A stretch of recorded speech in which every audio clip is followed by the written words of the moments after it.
जय गुरुदेव। बाबा जय गुरुदेव की गूंजती वाणियाँ, वाणी जय गुरुदेव की। भजन की चिंता होनी चाहिए। जीवन अनमोल है, जो श्वासें निकल गई वापस लौटकर नहीं आएगी।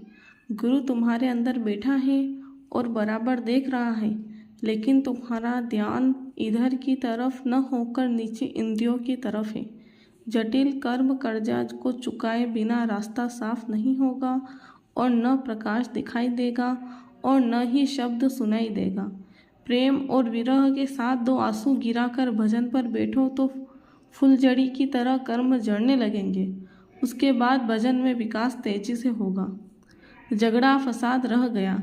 वर्तमान में महात्माओं को, योगी तपस्वियों को, उनके उपदेशों को उड़ा दिया गया। अब खाली झगड़ा फसाद ही रह गया है।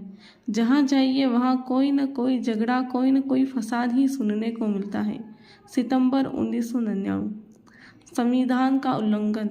जो लोग संविधान बनाते हैं, जो खुद ही उसका पालन नहीं करते, उसका उल्लंघन करते हैं, तो औरों के लिए क्या कहा जाए।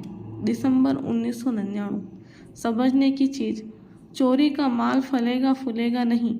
चोरी का पैसा घर में रखोगे तो घर का भी चला जाएगा। यह चोरी करने वाला समझता है। दिसंबर 1999।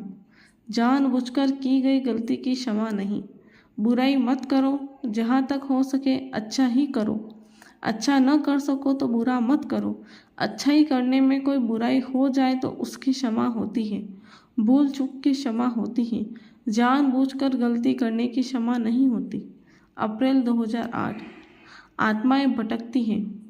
फौज में जो लोग मर जाते हैं उनकी अकाल मृत्यु होती है।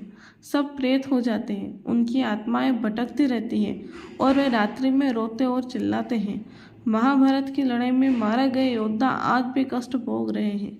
जनवरी 2007। सत्संग एक भट्टी है। सत्संग एक भट्टी है। जैसे सोना को आग में तपाया जाता है तो सब खोट निकल जाते हैं, इसी तरह मनुष्य को सत्संग में आते जाते रहने से उसके गलत कर्म जलकर भस्म हो जाते हैं। ईश्वर का, ब्रह्म का, पार ब्रह्म का सबका दर्शन। उनका सबका दर्शन सूरतें रोज आती है जाती थी। कोई रोक टोक नहीं, कोई बंधन नहीं।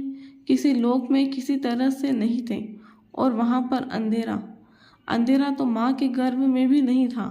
वहाँ पर शरीर जब तैयार हो रहा था, आँख खुली थी, कान खुले थे, सब देखते थे, सुनते थे। माँ के पेट में पूरा ज्ञान था, यानी अज्ञानी नहीं थे। जैसे ही आप बाहर आए सब खत्म। तो तुम रामायण क्या पढ़ते हो? क्या रामायण गीता पढ़ोगे और समझोगे? उसमें लिखा है कि सतयुग सब जोगी विज्ञानी। अरे यह तो बहुत समय का है। गोस्वामी जी तो अभी 1589 में हुए। वह तो कह रहे हैं सब सत्य है। 9 महीने के बाद जो भी गर्भ के बाहर आया, कोई भी स्त्री पुरुष बच्चा, सब परम पद के अधिकारी। 1-1 लाख वर्ष की आयु जब पूरी हुई तो ये सब सूरतें जिस जगह से आई थी सब वापस हो गई। और इस तरह की न जाने कितनी खेपें सूरतों की यहाँ से वापस चली गई। ये जो लाया, मांग करके लाया, तपस्या करके वो मालिक इसकी तपस्या से प्रसन्न हो गए, खुश हो गए, तो उन्होंने मांगा।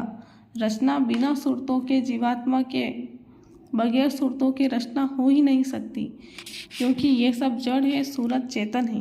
बिना चेतनता के कुछ नहीं हो सकता। जय गुरुदेव।